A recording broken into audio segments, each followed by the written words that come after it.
ერთმანეთს C ჰეპატიტის დამარცხებაში ჯანდაცვის სამინისტრო ახალ კამპანიას იწყებს და დაავადების მართვას 2015 წლის მთავარ პრიორიტეტად ასახელებს. საზოგადოება თავად აირჩევს ფორმას და დაწერს საკუთარ ხედვას, როგორ უნდა მოგვარდეს პრობლემა. გამოწვევა უკვე მიიღეს და კამპანიაში ჩართვენ არასამთავრობო სექტორის სამინისტროები, ჟურნალისტები და საზოგადოების წარმომადგენლები. ეკა კოპალიანის სიუჟეტი. C ჰეპატიტის მაღალი რისკის მქონე ადამიანებიდან ყოველი მესამე დაავადების მატარებელია. ამ დასკვნას საზოგადოებრივ არასამთავრობო ორგანიზაცია HEPA+-ში ჩატარებული დიაგნოსტიკის შედეგად აკეთებენ. რისკის მაღალ ჯგუფებს წარმოადგენენ ნარკოტიკების ინტრავენური მომხმარებლები, ასევე სავანების ატესტატო კეთდება, ზოგადად სალონების სტომატოლოგიური კლინიკები. მივესალმებით ჯანდაცვის სამინისტროს მიერ წამოწყებულ ამ კამპანიაზე დიდი სიამოვნებით ჩავერთვებით მასში. კამპანია, რომელიც დღეს ჯანდაცვის სამინისტრომ დაიწყო C ჰეპატიტის მართვისა და ელიმინაციის პროექტის განხორციელებამდე მიზნად დაავადების ახალი შემთხვევების აღმოცენების მინიმუმამდე დაყვანას გულისხმობს. საქართველოში ახალი თაობის პრეპარატი სოფოსბუვირის შემოტანა, რომელიც დაავადების განკურნების ყველაზე მაღალ ეფექტს იძლევა, თებერვლის ბოლოსთვის იგეგმება.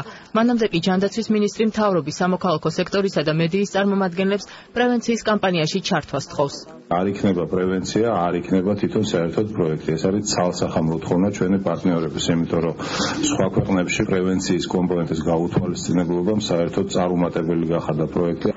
აქციაში ერთად დავამარცხოთ C ჰეპატიტით დღესვე ჩაერთო არაერთი ადამიანი. დაავადების პრევენციის მიზნით ისინი საკუთარ გზავნილებს სოციალური ქსელებით აქტიურად ავრცელებენ. მთავრობას ალბათ ვეტყოდი, რომ გაამკაცროს ჰიგიენის კონტროლის ზომები სამედიცინო დაწესებულებებში და რა თქმა უნდა სილამაზ სალონებში და სხვაგან.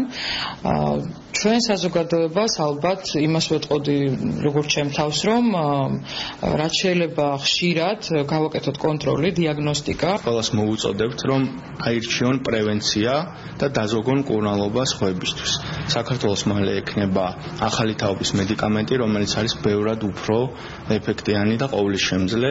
C ჰეპატიტი მართლა ესეთი ვერაგი დაავადება, რომელიც დროზე არ დაგვეწყო ამის წინააღმდეგ ბრძოლა, პრაქტიკულად გენოციდით გვემუქრებოდა. აქციაში აქტიურად ჩაერთნენ ჟურნალისტები, მედიის წარმომადგენლები C ჰეპატიტის წინააღმდეგ მიმართულ გზავნილებს სატელევიზიო გადაცემებით ავრცელებენ და კამპანიაში კოლეგებს იწვევენ. დღეს გამოგვიწვია რუსთავი 2-ის გადაცემამ სხვა შუადღე ვერთვებით ამ ძალიან საინტერესო პროექტში ჩემის აზრით, იმიტომ რომ საკმაოდ აქტუალური თემაა C ჰეპატიტი საქართველოში და ჩვენი მხრივ რასაკვირველია, ჩვენს გამოვიწოთ მაივიდეო იქნება ეს. აქციაში ჩართული მედიკოსები მოქალაქეებს ანალიზის დროულად ჩატარებას და მკურნალობის დაწყებას ურჩევენ. ეს დაავადება ყველამ უნდა იცოდეს, რომ არ არის განმკურნებელი და რაც მთავარია, მკურნალობა უნდა დაიწყოს დროულად, ანუ დაგვიანებულ შემთხვევაში გაცილებით რთულად იკურნება, ვიდრე დასაწყის სტადიებში. ბოლო ოფიციალური კვლევის მიხედვით, რომელიც 2002 წელს ჩატარდა, საქართველოში C ჰეპატიტით 200,000 ადამიანი იყო დაავადებული. მედიკოსები არ გამორიცხავენ, რომ დღეს ეს რიცხვი გაცილებით დიდია. მკურნალობის დაწყებას ახალი თაობის პრეპარატი სოფოსბუვირით დაავადებულები სავარაუდოდ თებერვლის ბოლოდან შეძლებენ.